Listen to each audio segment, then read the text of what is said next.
السلام علیکم ورحمۃ اللہ وبرکاتہ۔ اعوذ باللہ من الشیطان الرجیم، بسم اللہ الرحمن الرحیم۔ آیت نمبر 109۔ یوم، جس روز یجمع اللہ، جمع فرمائے گا اللہ تعالیٰ، الرسول، رسولوں کو، فیقول، تو پوچھے گا، ماذا اجبتم، تمہیں کیا جواب ملا۔ دیکھیں سارے الفاظ ہمارے اردو کے پاس ہیں۔ قالو، تو وہ کہیں گے، لا علم، ہمیں کوئی علم نہیں، لنا، ہمیں، انکا، بے شک تو، انتا، تو ہی، علام، جاننے والا ہے، الغیوب، سب غیبوں کا۔ اللہ پاک اس آیت میں بیان فرما رہے ہیں کہ یہ قیامت کا واقعہ ہوگا، یعنی کہ قیامت والے دن جب اللہ تعالیٰ سارے لوگوں کو اکٹھا فرمائے گا اور سب انبیاء کرام بھی اور ان کی امتیں بھی سب قیامت والے دن وہاں حاضر ہوں گے، تو اس وقت چونکہ اللہ نے اپنے چشم میں مبارک سے خود ہی پوری دنیا کا احاطہ کر رکھا ہے، مشاہدہ کر رکھا ہے کہ کس بندے نے ایمان قبول کیا ہے، کس نبی نے کتنی محنت کی ہے اور کس نبی کے کتنے امتی تھے اور کیسے سب نے اپنے اپنے جو فرائض نبوت ہیں وہ ادا کیے ہیں۔ پھر بھی اللہ تعالیٰ قیامت والے دن ان رسولوں سے ایک سوال پوچھے گا کہ تمہاری قوموں کو جب تم نے اسلام کی دعوت دی تھی تو تمہیں کیا جواب ملا۔ تو یہاں پہ جو ہمیں نظر آ رہا ہے وہ تو یہ ہے کہ لا علم لنا، ہمیں تو کوئی علم ہی نہیں کہ ہمیں کیا جواب دیا۔ حقیقت میں وہ جانتے سب کچھ تھے۔ یہاں پہ حضرت ابن عباس رضی اللہ تعالیٰ عنہ سے مروی ہے کہ انبیاء نے اللہ تعالیٰ کے علم محیط اور کامل کے سامنے اپنے علم کو ہیچ سمجھتے ہوئے ازراہ ادب و تعظیم اپنے علم کی سرے سے نفی کر دی، یعنی کہ جانتے وہ سب کچھ تھے لیکن کھڑے اللہ کی بارگاہ میں تھے تو اللہ کے سامنے اپنی عاجزی اور انکساری کا اظہار کرتے ہوئے وہ قیامت والے دن یہ کہیں گے، مولا ہم نہیں جانتے، تو جانتا ہے کہ ہمیں ہماری امتیوں نے، ہمارے حواریوں نے، ہمارے اسلام قبول کرنے والوں نے اور ہمارے علاقے کے لوگوں نے جہاں تک ہم نے اسلام کا پیغام بھیجا تھا کیا جواب دیا۔ تو جانتا ہے، تو سارے غیبوں کو جاننے والا ہے اور ساری ہی چیزیں تیرے دائرۂ علم میں آتی ہیں، دائرۂ اختیار میں آتی ہیں۔ آیت نمبر 110۔ اس جب قال اللہ، فرمائے گا اللہ تعالیٰ، یا عیسیٰ، اے عیسیٰ ابن مریم، بن مریم، اذکر، یاد کیجئے، نعمتی، میری نعمت، علیکا، جو آپ پر ہے، وعلی والداتکا، اور آپ کی والدہ پر، اس جب ایدتکا، میں نے مدد فرمائی، بروح القدس، پاک روح سے آپ کی، تکلم الناسا، تو بات کرتا تھا لوگوں سے، فی المہدی، پنگھوڑے میں، وکہلا، اور پکی عمر میں، وَإِذْ، اور جب، علمتکا، میں نے سکھائی آپ کو، الکتابہ، کتاب، والحکمت، اور حکمت، والتوراۃ، اور توریت، والانجیل، اور انجیل، وَإِذْ، اور جب، تخلقو، تو بناتا تھا، من الطین، کیچڑ سے، کحیۃ الطیر، پرندے کی صورت، حیت صورت کو کہتے ہیں طیر پرندہ، بِإِذْنِی، میرے حکم سے، فتنفخو، پھر تو پھونک مارا کرتا تھا، فیہا، اس میں، فتکون، تو وہ ہو جاتا تھا، طیرم، پرندہ، بِإِذْنِی، میرے حکم سے، وتبرئ، اور تو تندرست کر دیا کرتا تھا، الاکمہ، مادرزاد، اندھے کو، والابرص، اور کوڑی کو، بِإِذْنِی، میرے حکم سے، وَإِذْ، اور جب، تخرجو، تو زندہ کرتا تھا، الموتیٰ، مردوں کو، بِإِذْنِی، میرے حکم سے، وَإِذْ، اور جب، کففت، میں نے روک دیا تجھ سے، بنی اسرائیل، بنی اسرائیل کو، ان کا، تجھ سے، یعنی کہ تجھ تک پہنچنے سے،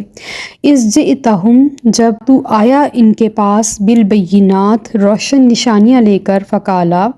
تو کہا، الذین کفروا، کافروں نے، منہم، ان میں سے، ان ھذا، نہیں ہے یہ، الا، مگر، سحر مبین، کھلا جادو۔ یہ حضرت عیسیٰ علیہ السلام کے بارے میں اللہ پاک نے ساتھ ہی مثال کے طور پہ آیت نازل فرما دی، یعنی کہ قیامت والے دن جب اللہ نبیوں سے پوچھے گا کہ تمہاری امتوں نے تمہارے ساتھ کیا سلوک کیا، یا جس علاقے میں تم نبی بن کر آئے تھے اس علاقے میں لوگوں نے کیا معاملہ کیا تمہارے ساتھ، ساتھ ہی اگلی آیت میں حضرت عیسیٰ علیہ السلام کا پورا واقعہ ڈیٹیل کے ساتھ ہمیں اللہ پاک نے یہاں بیان فرما دیا۔ یہاں بہت ساری جو چیزیں ہیں جو اللہ پاک نے عیسیٰ علیہ السلام کو عطا فرمائی تھیں، روشن معجزات تھے، اللہ تعالیٰ کے انعامات تھے، اللہ تعالیٰ کے احسانات تھے۔ سب سے بڑا معجزہ تو انہیں بن باپ کے پیدا کر کے دکھا دینا تھا اور ساری دنیا کو کر کے دکھانا تھا کہ میں اس طرح بچہ بنا سکتا ہوں، میرے لیے باپ کا وسیلہ بھی ضروری نہیں۔ وہ اتنا قادر مطلق ہے کہ وہ بن باپ کے بچہ پیدا کر سکتا ہے، اور اس نے کر کے دکھایا ہے، اور ہم نے اپنے قرآن میں پڑھا ہے، اور عیسیٰ علیہ السلام کے علاقے کے لوگوں نے اپنی آنکھوں سے دیکھا ہے کہ حضرت مریم علیہ السلام کو اللہ پاک نے بغیر شوہر کی اولاد عطا فرمائی تھی۔ تو یہاں پہ ان کی والدہ پر اللہ کے خاص احسان کا ذکر ہے، اور ان کا نام بھی عیسیٰ ابن مریم ہے، اور یہ تاریخ میں پہلی اور آخری بار ہی ہوگا کہ کسی کے باپ کے نام کے بجائے اس کی ماں کا نام اس کے نام سے جڑا ہے۔ تو ان کی والدہ پر جو احسان کیا، ان کو عیسیٰ عطا فرمایا، اور ان کی پاک روح سے مدد فرمائی، ان کو باقرہ باکردار بنایا، اور ہر قسم کی تہمت سے پاک فرمایا، اور ان کو اس عبادت گاہ میں رکھا، محراب مریم میں ہی رہیں، اور وہیں پہ حضرت جبرائیل علیہ السلام تشریف لائے، اور وہیں پر ہی انہوں نے اپنی روح پھونکی، انسانی شکل میں آئے تھے، اور حضرت مریم علیہ السلام گھبرا گئی تھیں اور دعا کرنے لگی تھی کہ میں تجھ سے اللہ کی پناہ چاہتی ہوں اگر تو بری نیت سے آیا ہے۔ تو انہوں نے بتایا کہ میں تو اللہ کا بھیجا ہوا فرشتہ ہوں، اور میں آپ کو عیسیٰ علیہ السلام کی خوشخبری سنانے آیا۔ یہ نام بھی تاریخ میں پہلی بار رکھا گیا تھا، یہ واقعہ بھی پوری تاریخ میں پہلی بار ہی ہوا تھا، اور کبھی دوبارہ ہوگا بھی نہیں۔ تو باتیں کرتا تھا لوگوں سے پنگھوڑے اور پکی عمر میں۔ حضرت عیسیٰ علیہ السلام 3 دن کے تھے، تو حضرت مریم علیہ السلام نے چپ کا روزہ رکھا تھا۔ اللہ تعالیٰ کی طرف سے ان کو حکم تھا کہ آپ نے بات نہیں کرنی، اور جب حضرت مریم علیہ السلام 3 دن بعد اپنے لخت جگر کو لے کے اپنی قوم کی طرف واپس گئیں، اس وادی سے جہاں پہ آپ نے اس کو جنم دیا تھا، اور وہ بڑی خوبصورت وادی تھی جہاں پہ نہریں تھیں، جہاں پہ خوبصورت باغات تھے، درخت تھے، جس کے نیچے اللہ پاک نے ان کو اس سعادت سے نوازا، اور پکی ہوئی خوشے دار کھجوریں بھی ان کو عطا فرمائیں۔ اور پھر جب وہ بیٹا لے کر گئی ہیں تو ساری قوم نے ان کے اوپر تہمت اور الزام تراشیاں شروع کر دی، تو اس بیٹے نے خود بول کر بتایا، انی عبداللہ، میں اللہ کا بندہ ہوں، اللہ نے مجھے نبی بنایا ہے، میرے پیدا ہونے والے دن پر بھی اللہ پاک کی رحمت ہے اور اس کا سلام ہے، اور جس دن میں اس دنیا سے جاؤں گا اس دن بھی اللہ کا سلام ہے۔ اور یہ بات دیکھ کر سب خاموش ہو گئے تھے، اور بہت سارے لوگ جو تھے وہ اس کے اوپر ایمان لے آئے تھے کہ حضرت مریم علیہ السلام سچی ہیں، اور بہت سارے لوگوں نے ابھی بھی اس کے اوپر، جو یہودی ہیں وہ ابھی بھی معترضین ہی ہیں، وہ ابھی تک اعتراضات میں پڑے ہیں، اور پکی عمر میں بھی کلام کرتے تھے، اور اللہ پاک نے ان کو کتاب سکھائی، توریت اور انجیل کے علوم دیے، حکمت سکھائی، دانائی کی باتیں، راز کی باتیں سکھائیں، اور وہ کیچڑ سے پرندے بنایا کرتے تھے۔ یہ کیچڑ سے پرندے بنانے والا جو ایک معجزہ ہے، یہ سب سے پہلے حضرت عیسیٰ علیہ السلام کو یہ اللہ پاک نے عطا فرمایا تھا، کہ یہ معجزہ ان سے بنی اسرائیل نے مانگا تھا۔ انہوں نے کہا تھا کہ اگر آپ اللہ کے نبی ہیں تو ہمیں کیچڑ سے پرندہ بنا کر دکھائیے، تو آپ نے مٹی سے یعنی کہ کیچڑ سے چمگادڑ کو بنایا اور بنا کے اڑا دیا۔ اب انہوں نے چمگادڑ ہی کو کیوں منتخب کیا؟ چمگادڑ جو ہے وہ باقی پرندوں سے عجیب ہے، اس کے آدمیوں کی طرح سے دانت ہوتے ہیں، اور یہ آدمیوں کی طرح سے ہنستا بھی ہے،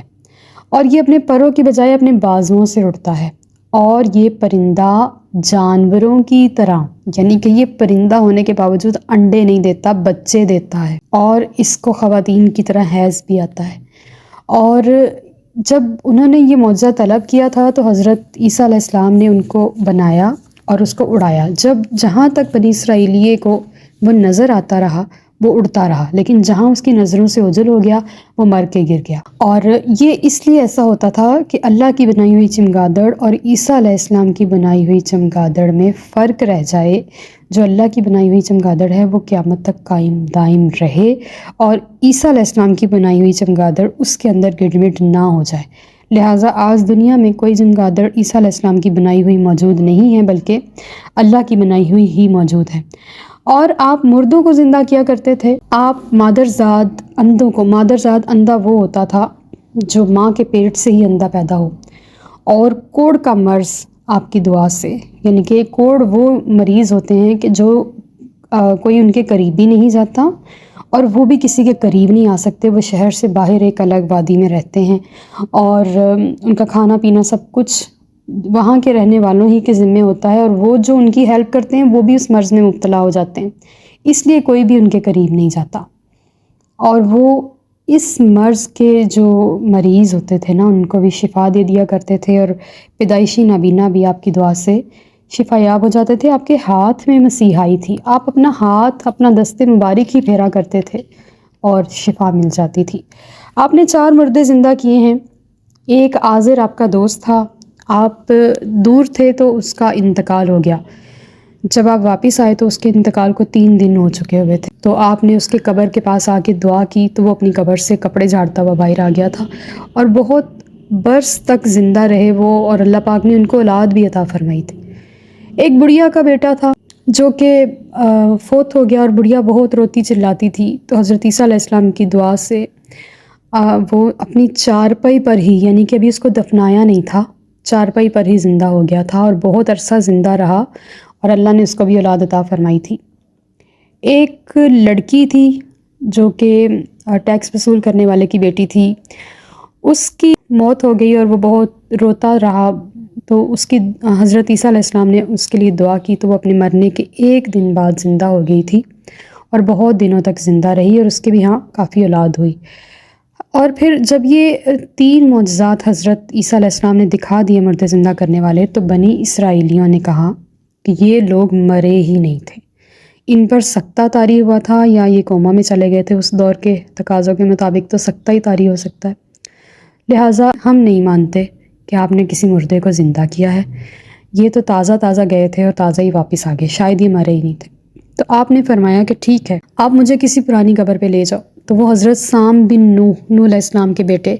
جن کی وفات کو 4000 سال ہو چکے ہوئے تھے، وہ ان کی قبر پہ لے گئے۔ وہاں پہ آپ نے اسم اعظم پڑھا تو حضرت سام بن نوح قبر سے زندہ ہو کر نکل آئے اور گھبرا گئے، اور پوچھا کیا قیامت قائم ہو گئی ہے؟ تو آپ نے فرمایا کہ نہیں، بلکہ اللہ کے اذن سے میں نے آپ کو زندہ کیا ہے۔ تو وہ حضرت عیسیٰ علیہ السلام پر ایمان لائے، اور تھوڑے عرصے کے بعد ان کا انتقال ہو گیا۔ یہ روشن معجزات تھے جو اللہ پاک نے عیسیٰ علیہ السلام کو عطا فرمائے تھے۔ پھر آگے اللہ تعالیٰ بیان فرما رہے ہیں کہ میں نے آپ کو بنی اسرائیل سے بچایا، بہت بہت مرتبہ اللہ پاک نے آپ کو سولی چڑھنے سے بچایا تھا بنی اسرائیل کے ہاتھوں، لیکن آخری بار جب ہوا تھا نا، وہ رومی حاکم، اس سے آپ سولی لینے کے احکامات لے لیے ہوئے تھے، اور اس وقت وہ بالکل ہی آخری جو کوشش تھی، اس وقت بھی اللہ پاک نے کھڑکی کے راستے انہیں آسمان پر اٹھا لیا، اور جو آپ کو لینے آیا تھا اس کی شکل ایز اٹ از عیسیٰ علیہ السلام جیسی ہو گئی۔ اور پھر جب ان کو سولی چڑھا دیا گیا تو ان کی اس بندے کی جو گردن تھی وہاں پہ مہر نبوت نہیں تھی، اور یہ آپ کی والدہ نے دیکھا تھا۔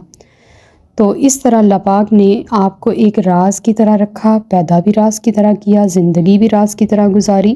اور آپ کی قبر بھی نہیں ہے، اور آپ آسمانوں پر بھی ایک راز کی طرح اپنی زندگی گزار رہے ہیں۔ اس وقت بھی آپ کی عمر مبارک وہیں ٹھہری ہے جہاں پہ آپ آسمان پر گئے تھے، 33 سال کی عمر میں آپ گئے تھے، اور اس ٹائم بھی آپ 33 سال ہی کی عمر میں وہاں موجود ہیں۔ جب آپ واپس آئیں گے تو آپ کی عمر مبارک 33 سال ہی سے سٹارٹ ہوگی، اور پھر جیسے جیسے دن، حالات، واقعات گزرتے رہیں گے تو آپ کی عمر مبارک بڑھتی چلی جائے گی، کیونکہ زندگی کا گزرنا صرف اس زمین کے اوپر ہے۔ یہاں سے آپ کہیں بھی چلے جائیں گے، وہاں وقت، حالات، زندگی، موت، سورج، چاند، ستاروں کا یہ نظام نہیں ہے جو اللہ پاک نے اس زمین کو سجا سنوار کر بھیجا ہے، اور اس زمین پر ہی ہم روزانہ بوڑھے ہوتے ہیں اور ہمارا وقت گزرتا ہے۔ اللہ پاک فرما رہے ہیں کہ پچھلے قوموں کے واقعات بیان کرنے کا مقصد یہ ہے کہ ہمیں حوصلہ ہو جائے کہ ان لوگوں نے اتنے معجزات دکھائے، اتنا کچھ دکھایا، لیکن پھر بھی ان کے جو بنی اسرائیلیے تھے اور دوسرے لوگ تھے جو نہیں مانتے تھے، وہ ان سب کو جادو کہہ دیا کرتے تھے۔ ان ھذا الا سحر مبین، نہیں ہے یہ مگر کھلا جادو، یعنی کہ اتنے بڑے واقعات ہونا، یہ سب ان کے لیے جادو کے علاوہ کوئی معنی نہیں رکھتا تھا۔ آیت نمبر 111، وَإِذْ، اور جب اوحیت، ہم نے دل میں ڈال دی بات، الی الحواریین، حواریوں کے، ان آمنو، کہ ایمان لاؤ، بھی مجھ پر، وبرسولی، اور میرے رسول پر، قالو، تو انہوں نے کہا، آمنا، ہم ایمان لائے، واشہد، تو گواہ رہنا، باننا، کہ بے شک ہم مسلمون، اسلام لانے والے ہیں، مسلمان ہیں۔ وہی جو لفظ ہے نا، اوحیت، اس کا مطلب ہے وحی کرنا، لیکن چونکہ وحی کا جو لفظ ہے وہ صرف نبی سے منسوب ہے، کسی غیر نبی پر وحی نہیں اتر سکتی۔ الہام ہو سکتے ہیں، دل میں القاء ہو سکتا ہے، دل میں بات ڈالی جا سکتی ہے، جیسے ہمارے دلوں میں بھی اللہ پاک کوئی نہ کوئی بات ڈال دیتا ہے، جس سے ہمیں حوصلہ ہو جاتا ہے، تسلی ہو جاتی ہے کہ اب ہم اس مصیبت سے نکل جائیں گے۔ تو وہ حواریوں کے دل میں اللہ نے بات ڈالی کہ مجھ پر ایمان لاؤ۔ حواری کون ہوتے ہیں؟ حواری ہر نبی کے اطاعت گزار مخلص دوست، ان کو کہتے ہیں، جانثار ساتھیوں کو کہتے ہیں، جیسے نبی کریم صلی اللہ علیہ وسلم کے صحابہ تھے اور اطاعت گزار تھے، جانثار تھے، عاشق تھے، حضور پر جانیں لٹا دینے والے تھے۔ اسی طرح عیسیٰ علیہ السلام کے حواری تھے، وہ ان کے بہت اطاعت گزار اور بہت جانثار تھے۔ اور ویسے حواری کا لفظی مطلب ہے سفید براق رنگ والا، جو اس کا باطنی مطلب ہے وہ یہ ہے کہ وہ جانثار ہو۔ تو جب انہوں نے کہا کہ ہم اپنے رسول پر ایمان لاتے ہیں، ہم اللہ پر ایمان لاتے ہیں، اور اے اللہ تو گواہ ہے نا کل قیامت والے دن کہ ہم تجھ پر اور تیرے نبیوں پر اور اپنے نبی پر ایمان لائے تھے، یہ حواریوں کا کہنا ہے۔ تو کل انشاءاللہ قیامت کے دن ہم بھی اللہ پاک کو اپنے ایمان پر گواہ بنائیں گے کہ مولا تو ہمارے ایمانوں کی گواہی دینا کہ ہم تیرے محبوب علیہ الصلوۃ والسلام پر، جن کا دین سب سے اکمل، سب سے خوبصورت، سب سے حسین دین ہے، ہم اس پر ایمان لائے، ہم مسلمان ہیں۔ یہاں پہ جو آیت کا آخری لفظ ہے مسلمون جو لکھا ہے وہ یہی لکھا ہے کہ اسلام کوئی نیا دین نہیں ہے، بلکہ یہ آدم علیہ السلام سے لے کے کریم آقا صلی اللہ علیہ وآلہ وسلم تک یہی ایک ہی دین ہر نبی لے کر آیا ہے۔ لیکن جب حضور تک پہنچا تو اس میں نکھار آ گیا تھا، اس میں آسانیاں آ گئی تھیں، اس میں خوبصورتی آ گئی تھی، اور اس میں مکمل اور جامعیت آ گئی تھی۔ اس کے بعد کسی نئے نبی کی ضرورت نہیں رہی تھی، دین وہی تھا لیکن ہر بار ایک نئے نبی کی ضرورت باقی رہ جاتی تھی۔ لیکن جب حضور تشریف لے آئے تو نبیوں کا سلسلہ بھی اور ضرورت بھی ختم ہو گئی، اب کوئی نبی نہیں، لا نبی یا بعدی، حضور نے فرمایا میرے بعد کوئی نبی نہیں، جتنے مرضی قادیانی اٹھ جائیں، نئے سے نئے فتنے اٹھ جائیں، جب حضور کے بعد کوئی دین ہے ہی نہیں، کوئی نبی ہے ہی نہیں، تو پھر یہ بات تو روز روشن کی طرح عیاں ہو گئی نا۔ بس ہمیں ان کا کلا کما کرنا ہے، ہمیں ان کو پھلنے پھولنے نہیں دینا، ہمیں انہیں ڈسکریج کرتے رہنا ہے، اپنی آواز بلند کرتے رہنا ہے۔ یہ نامراد ہوں گے کیونکہ اللہ کی کتاب جو ہے وہ یہ ثابت کرتی ہے کہ حضور کے بعد کوئی دین، کوئی نبی نہیں۔ وما علینا الا البلاغ المبین۔ Like, subscribe and share.